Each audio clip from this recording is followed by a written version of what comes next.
warahmatullahi wabarakatuh. Innal hamdalillah nahmaduhu wa nasta'inuhu wa nastaghfiruh wa na'udzu billahi min shururi anfusina wa min sayyiati a'malina. May yahdihillahu fala mudilla lahu wa may yudlilhu falan tajida lahu waliyyan mursyida. Asyhadu an la ilaha illallah wahdahu la syarika lah wa asyhadu anna Muhammadan abduhu wa rasuluh la nabiyya wa la rasula ba'da. Ikhwati fillah, hadirin hadirat, Bapak Ibu yang dimuliakan Allah. Mari kita awali kajian kita dengan bersyukur dan memuji Allah Subhanahu wa taala, satu-satunya zat yang pantas untuk kita puji, satu-satunya zat yang pantas untuk kita berikan syukur kita kepadanya. Dialah yang memberikan kita kehidupan, dialah yang memberikan kita segala-galanya.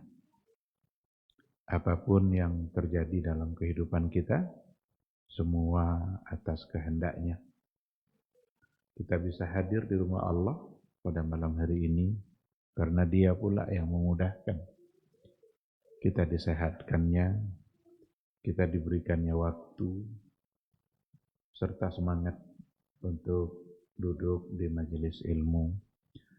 Mudah-mudahan langkah kita ke rumah Allah itu bisa menghapus dosa-dosa kita dan bisa pula mengangkat derajat dan kemuliaan kita di sisi Allah Azza wa Jalla. Mudah-mudahan di masa-masa yang akan datang hendaknya kita senantiasa dimudahkan untuk beramal saleh sampai akhir hayat nanti. Sama-sama kita juga harus berselawat dan bersalam untuk Rasulullah sallallahu alaihi wasallam. Allahumma salli ala Muhammad wa ala ali Muhammad. Mudah-mudahan kita adalah orang-orang yang dimudahkan pula oleh Allah Subhanahu wa taala untuk mentauladaninya, untuk menjadikan dia sebagai panduan dalam kehidupan kita. Karena memang dia diutus adalah untuk dicontoh. Dia diutus untuk membawa sebuah risalah yang di dalam risalah itu ada kebahagiaan, ada kemenangan, ada surga. Kalau seandainya kita ingin berbahagia, kita ingin menang, maka teruslah berada di dalam risalah yang telah beliau sampaikan. Mudah-mudahan kita istiqamah sampai akhir hayat nanti. Dan mudah-mudahan di hari mahsyar kita bisa mendapatkan syafaat dan pertolongan dari beliau. Amin, amin ya rabbal alamin. Ikhwati fillah, ma'asyiral hadirin wal hadirat, rahimani Allahu wa iyyakum. Sesuai dengan tema kita pada malam hari ini, jagalah adabmu terhadap Rasul sallallahu alaihi wasallam. Kamu di sini, kita semua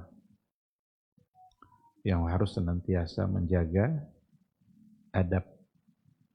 Ini sangat penting untuk kita bahas, apalagi sekarang kita berada pada bulan Rabiul Awal, bulan yang kata sebahagian adalah bulan cinta. Karena Nabi kita dilahirkan pada bulan ini. Walaupun tidak ada kata sepakat di kalangan para ulama yang mengatakan dan memastikan bahwa beliau lahir di bulan Rabiul Awal. Dan ada yang mengatakan di bulan Rajab, ada yang mengatakan di bulan Ramadan, tapi memang banyak di antara ulama yang mengatakan di bulan Rabiul Awal. Sangatlah tidak pantas kalau seandainya kita menunjukkan cinta kita hanya pada bulan di mana dia dilahirkan. Cinta Nabi bukanlah cinta yang bersifat sesaat, tapi cinta Nabi adalah cinta setiap saat. Kapan dan dimanapun kita berada, kita harus mencintainya, kita harus menunjukkan adabnya. Kalau hanya sekali dalam setahun, apalagi diikutkan dengan hal-hal yang justru bertentangan dengan yang diajarkan oleh beliau. Kadang-kadang orang menunjukkan rasa cintanya tapi tidak sesuai dengan yang diinginkan oleh Rasulullah sallallahu alaihi wasallam. Oleh karena itu kita sebagai umatnya mesti mencintainya sesuai dengan yang beliau inginkan. Kita mesti beradab kepadanya sesuai dengan yang dia ajarkan. Kita nggak boleh mencintainya semau kita. Tidak boleh kita mencintainya sesuai dengan yang diinginkan oleh perasaan kita. Tapi perasaan kita harus tunduk kepada apa yang beliau ajar. Oleh karena itu sangat penting bagi kita untuk memahami persoalan bagaimana bentuk-bentuk adab kita kepada Rasulullah sallallahu alaihi wasallam. Kalau kita tengok ayat-ayat Al-Qur'anul Karim, itu banyak sekali yang di situ ada isyarat yang memang kita harus senantiasa jaga adab kita kepada Nabi. Apa di antara ayatnya? Di antaranya ada seperti firman Allah Subhanahu wa taala, "Ya ayyuhalladzina amanu la tuqaddimu baina yadayillahi wa rasulih." Janganlah kalian mendahului Allah dan Rasul. Ini sesungguhnya adalah ayat yang di dalamnya ada adab yang harus kita jaga. Setelahnya Allah mengatakan, ada juga, Ya ayyuhallazina amanu la tarfa'u aswatakum fawqa sautin nabi. Hai orang-orang beriman, janganlah kalian mengangkat suara kalian lebih tinggi daripada suara Rasulullah sallallahu alaihi wasallam. Ayat ini berhubungan dengan orang-orang Badui yang dulu ketika mereka datang dari pedalaman Arab, lalu sampai dia ke Masjid Nabawi, kemudian dari masjid itu di samping rumah Nabi, beliau memanggil-manggil Rasul dengan suara yang keras, suara yang tinggi. Bahkan tidak lagi dengan menyebut ya Rasulullah, tapi mereka panggil ya Muhammad. Maka ada pula ayat yang lain yang mengatakan la taj'alu du'a ar-rasuli bainakum ka du'ai ba'dikum ba'dha. Itu ada dalam surat An-Nur. Janganlah kalian la taj'alu du'a ar-rasul. Janganlah kalian memanggil Rasul itu kadu'a ibadikum ba'dha, sama seperti memanggil sesama kalian. Kalau sesama kita memanggil, sebut namanya. Kadang pesingkat-singkat leleh. Nama Abdurrahman, man kami man aja lah, enggak lupa buat Abdurrahman. Ali mama, Lili, kami Lili, enggak lupa buat Ali sudah. Itu sesama.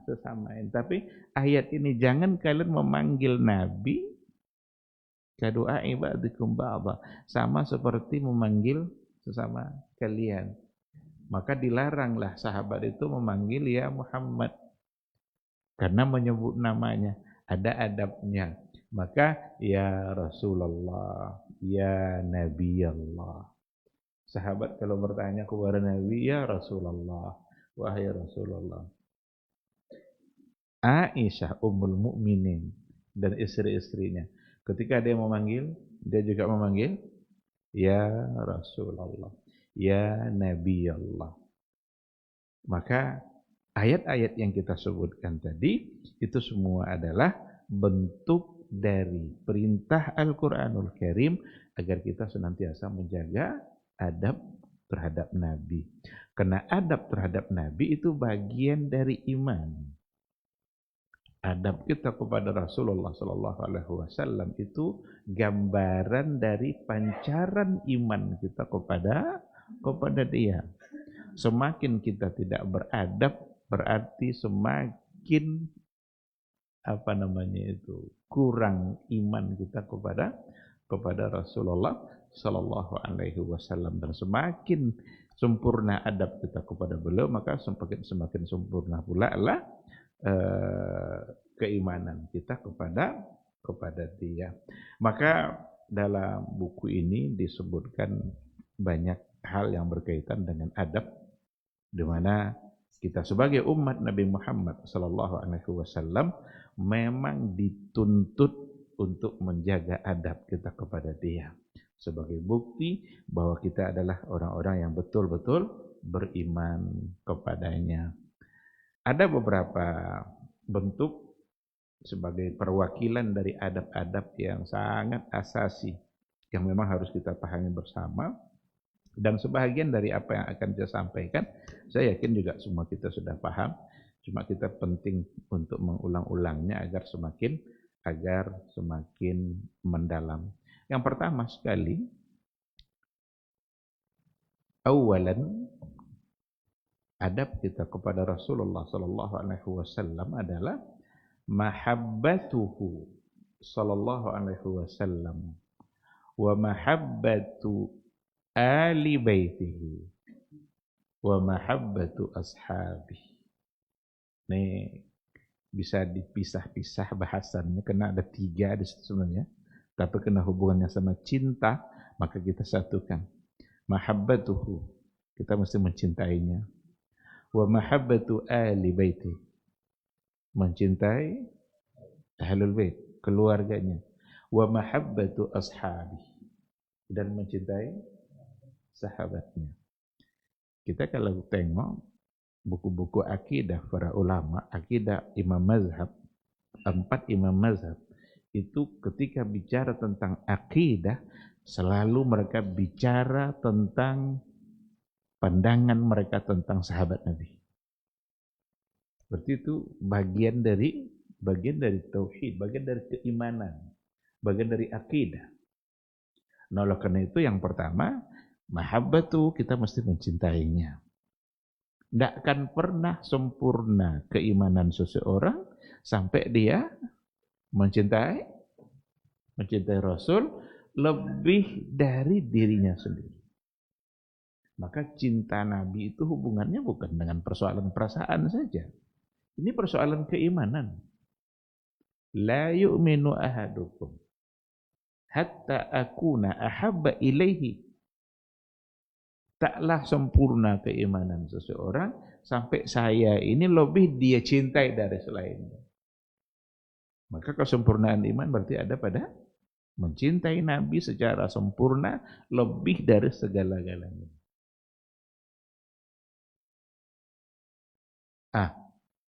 Maka ini sangat menentukan berarti dalam kehidupan kita.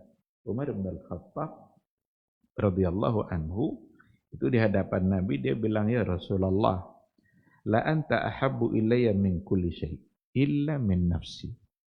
Ya Rasulullah, sungguh engkau bisa saya cintai dari segala-galanya.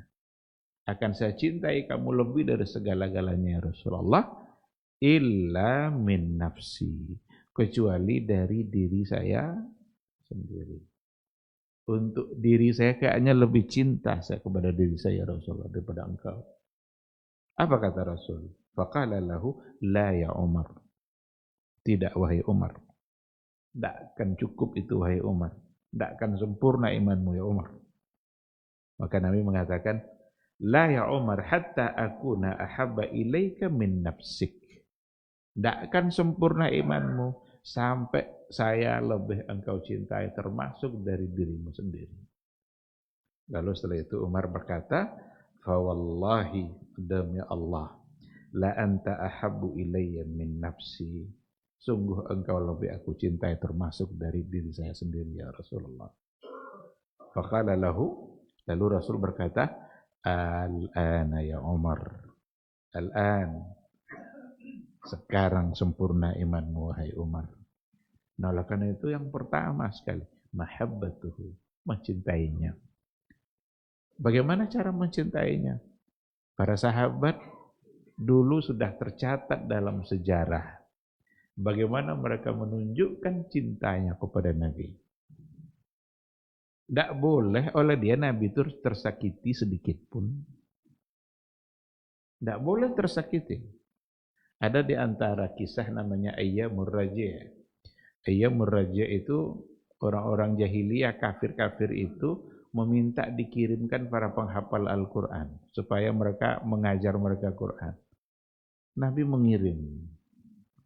mengirimkan 6 orang yang ahli-ahli Quran yang sudah paham untuk mengajar mereka. Tapi ternyata ke-6-6-nya mereka bunuh.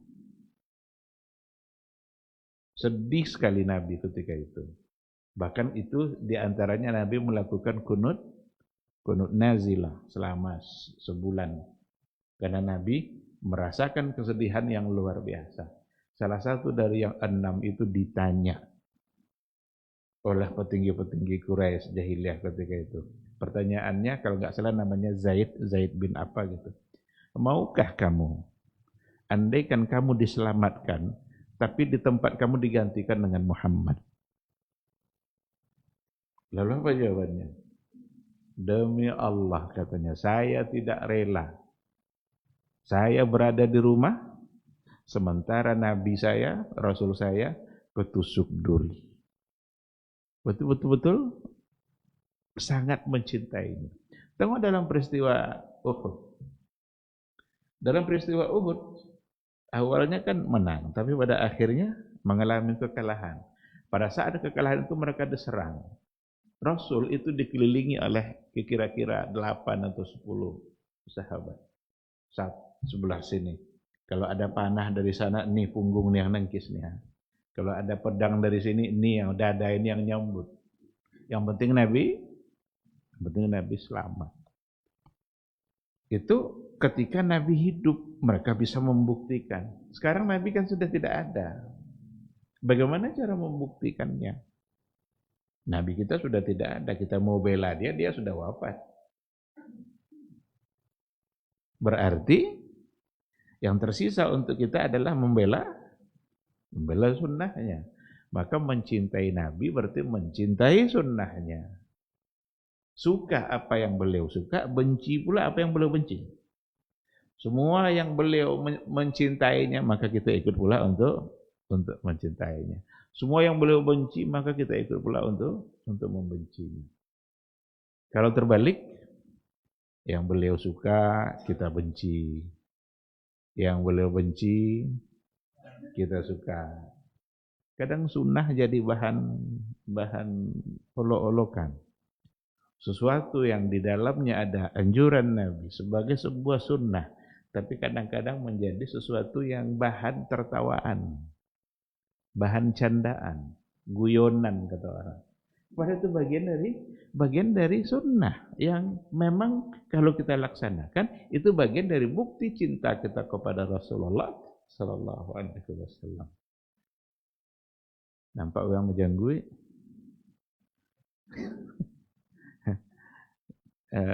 Sangko kan biong bebek. Nampak orang celana dia mata kaki banjir setan tadinya. Ini sesungguhnya adalah bagian dari memperolok-olokkan. Bagian dari memperolok-olokkan. Padahal ini bagian dari sunnah yang memang jelas sekali dalilnya. Terlepas nanti dari hukum apakah wajib atau tidak wajib itu lain persoalan. Karena wajibkah atau sunnahkah dari sisi hukum itu nanti akan ada perdebatannya. Sekarang kita tidak pandang dari sisi hukum. Maka saya sering mengatakan kalau kita dalam persoalan amalan kedepankan apa yang akan kita dapatkan dari amalan itu, bukan hukum dari sebuah amal. Karena kalau kita bicara hukum, sering kita membantah-bantah. Tapi kalau kita kedepankan amalan, apa yang akan kita dapatkan, hikmah apa yang akan kita dapatkan, insya Allah kita akan lebih bersemangat untuk melaksanakannya. Maka Nabi pun dulu mendidik sahabatnya, tidak menekankan pada hukum, agar tidak terasa berat. Tapi yang ditekankan oleh Nabi adalah hikmah yang akan dia dapat. Bahkan kadang-kadang Nabi tidak sebut-sebut hukum. Pernah tidak Nabi menyebut bahwa salat jamaah itu sunnah dari segi hukum? Tidak ada. Ulama yang menyimpulkan. Ada yang bilang wajib, ada yang bilang sunnah muakkadah. Yang ada dari Nabi apa? Barang siapa yang mengerjakan berjamaah, maka dapat 27. Kalau yang sendiri dapat 1. Sahabat ketika mendengarkan itu, tidak ingat mereka hukum ini wajib tuh, tidak ada nanya. Yang dia ingat dapat 27. Ada tidak dari Nabi mengatakan bahwa sholat jenazah itu fardu kifayah? Bahwa dari segi hukum. Kan tidak disebut-sebut sebagai fardu kifayah sebenarnya. Para ulama menyimpulkan. Memang itu pula lah kerja ulama, memberikan penjelasan sehingga lebih jelas bagi kita hukumnya. Yang ada dari hadis Nabi justru adalah hikmahnya. Barang siapa yang hadir melayat lalu ikut dia sampai menyolatkan, maka dia mendapatkan pahala 1 qirat. Kalau ikut pula sampai menguburkan, maka dapat dia pahala 2 qirat. Sahabat ketika mendengarkan itu, jika ada kematian, jika dia ikut melayat, minimal dia ikut sholat. Minimal. Karena dapat 1 qirat. Ada sahabat yang nanya, ya Rasulullah, 1 qirat itu apa? Seberapa ukurannya? Nabi bilang, mislu jabali Uhud. 1 qirat itu sama dengan 1 bukit Uhud. Dalam satu riwayat, mislu jabalin azim, seperti bukit yang besar. Tidak ingat lagi itu fardu kifayah itu. Tapi kalau hukum yang kita kedepankan, coba cek sekali-kali nanti. Kalau ada jenazah yang sedang disolatkan di dalam, ada di luar yang cerita-cerita. Apa udah ikut cunya? Alah selesai itu orang dalam dunia. Nya fardu kifayah nyumanya. Jadi yang dikedepankan fardu kifayah justru jadi alasan untuk meninggalkan. Maka salah besar kalau hukum sunnah alasan untuk ditinggalkan. Nah, itulah Nabi membimbing sahabatnya dulu tidak menekankan hukum karena akan terasa berat. Maka kenapa zakat itu berat? Yang dihukum, karena hukumnya diingat wajib. Tapi kalau yang diingatnya 1 bisa menjadi 10. Nanti bisa berlipat ganda bahkan menjadi 700. Kalau itu yang diingat, dia tidak akan terasa berat. Tapi kalau semata-mata beban hukum, awak yang mencipiti, awak yang habis waktu, lama-lama aja yang kurang. Maka jadi berat. Tapi ternyata kalau seandainya yang diingat adalah hikmah, disitulah pentingnya, maka akan menjadi ringan. Oleh karena itu, mencintai Nabi, mencintai sunnah-sunnahnya. Imam Syafi'i itu ketika ditanya tentang jenggot, Syafi'i itu apa? Salah satu dari ulama tabi'in. Dia bilang begini, ini jenggot itu sunnah terpanjang, terlama. Sunnah terlama. Tu apa aja aku 5 lainnya, cak 5 lain. Apa maksud terlama itu? Awak kalau salat sunat berapa minit? 3 minit. Paling lama kalau puasa 12 jam. Haji 3 hari. Tapi kalau jenggot sepanjang masa. Maka dapat pahala di sepanjang masa. Maka katanya jenggot itu adalah sunnah terlama di antara semua sunnah yang ada. Artinya tidak memandang hukum kan? Kalau hukum kau bantah-bantah ada tu. Nah, no lo wajib pandai lo usul fikir kan nyitunya kawan. Macam-macam tuduhan. Terlepas dari itu nanti kalau hukum jelas. Ada yang bilang begini, ini alasannya. Ada yang bilang begini, ini alasannya. Sekarang, ketika ada sesuatu yang dianjurkan oleh Nabi, apa bukti cinta kita kepadanya? Bukti cinta kepadanya adalah mentaati sunnahnya. Seorang sahabat diambil cincin emas itu oleh Nabi dari jarinya, dibuang oleh Nabi. Sesungguhnya ini haram untuk laki-laki umatku. Inna hadza haramun lidzukuri ummati wa halalun li inasihim. Haram bagi laki-laki umatku dan halal bagi wanitanya. Dibuang, ada yang menyuruh ambil ini. Kalau ambil kan bisa dijual atau bisa bengkawini. Apa katanya? Demi Allah, saya tidak akan ambil lagi sesuatu yang sudah dicabut oleh Rasul dari jari saya. Nampak tak? Sesuatu yang sudah dibuang oleh Nabi dari saya, tidak akan mungkin untuk saya ambil lagi.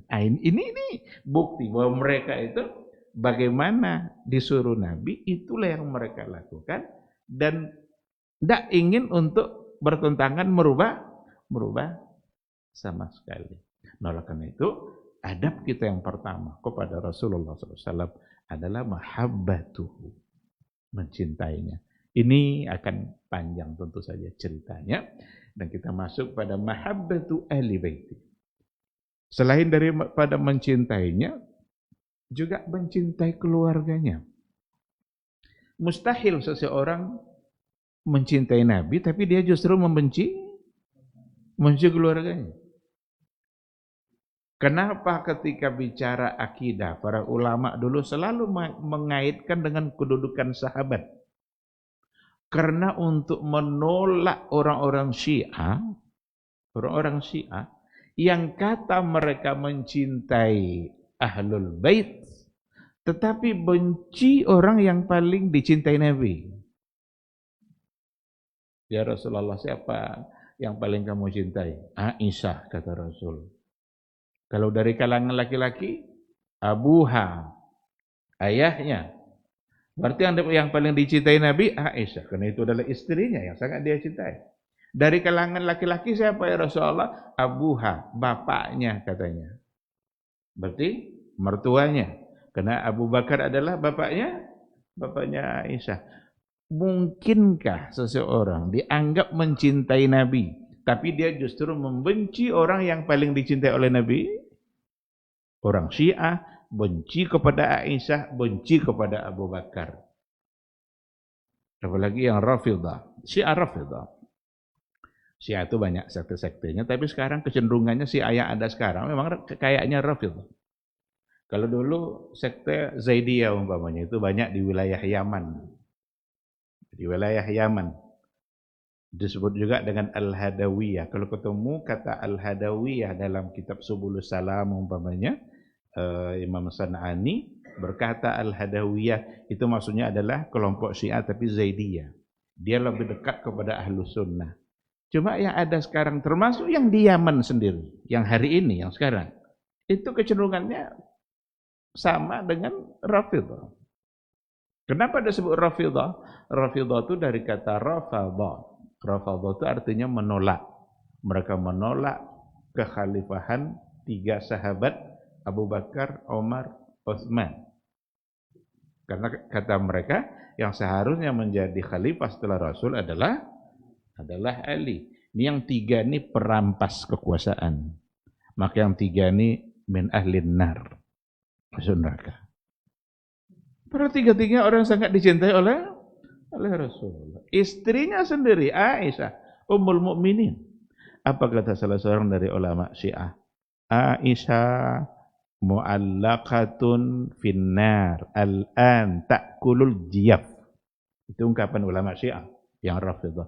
Aisyah sekarang dalam neraka digantung sambil makan bangkai.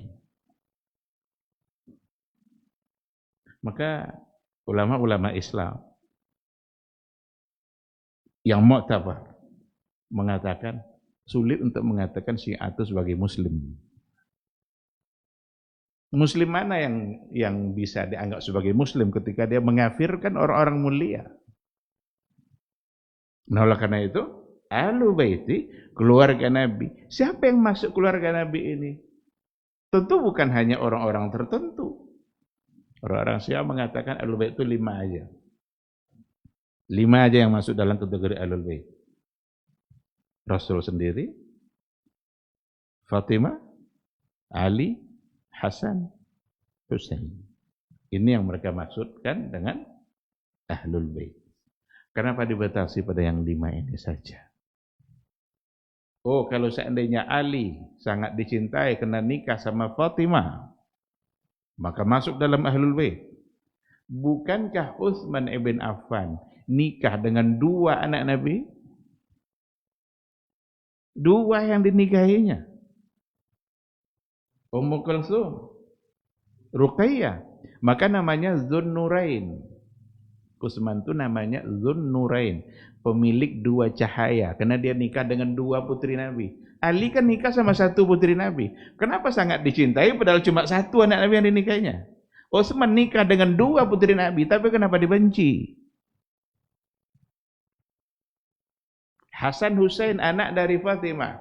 Apakah tidak ada anak dari Ruqayyah yang ketika bersama Utsman? Maka sangat tidak bisa diterima.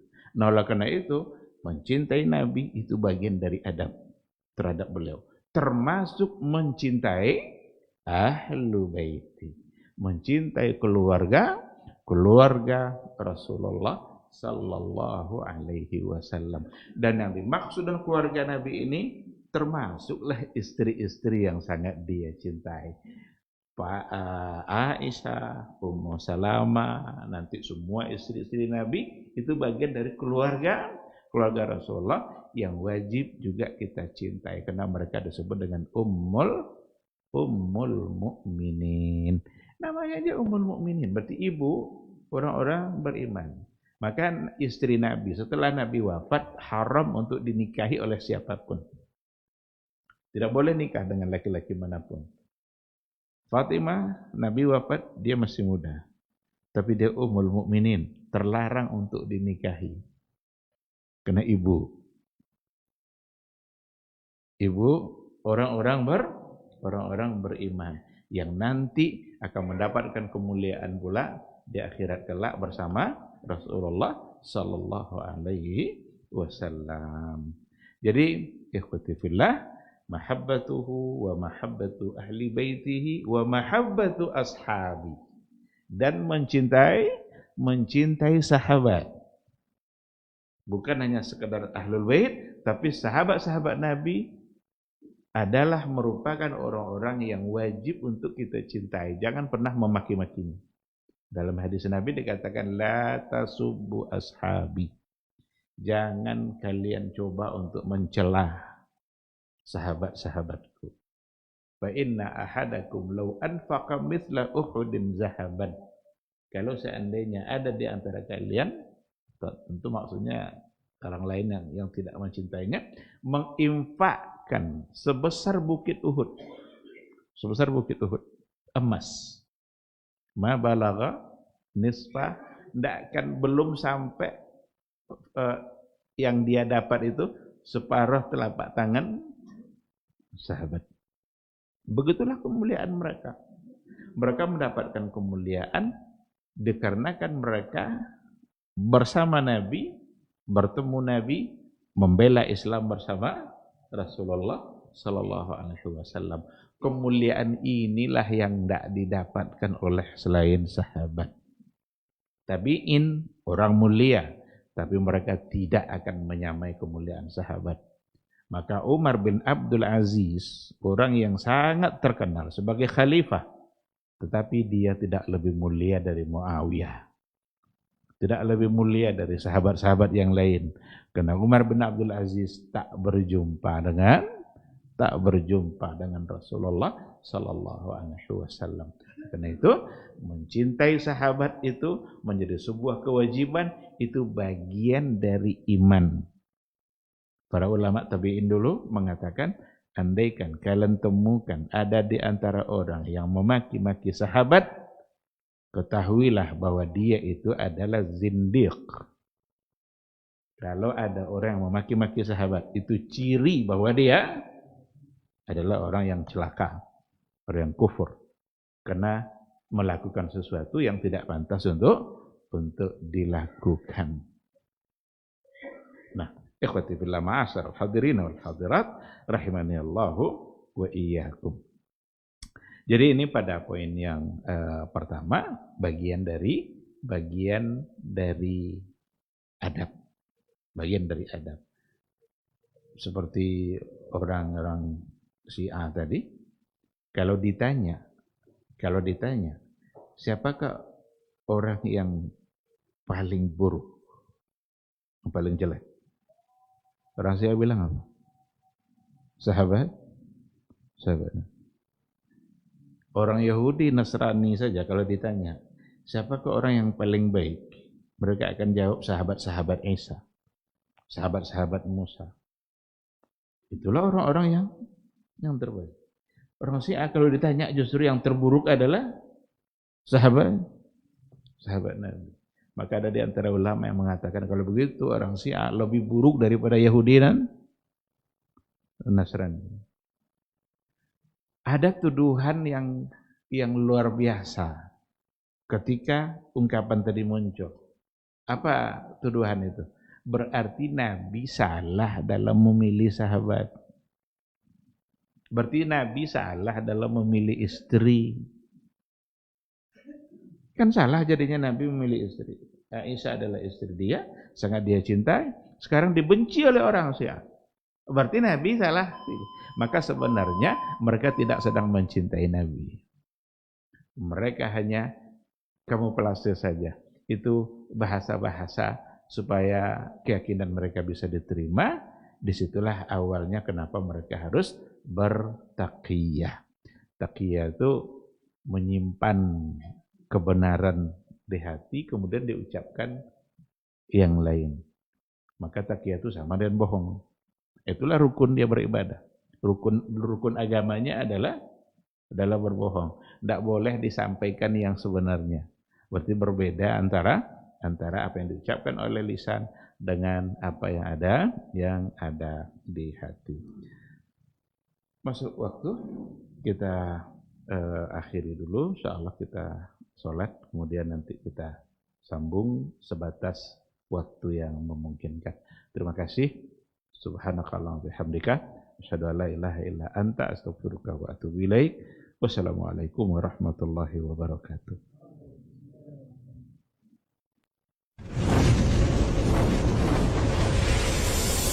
Baba TV Sunnah, belajar agama baru alim.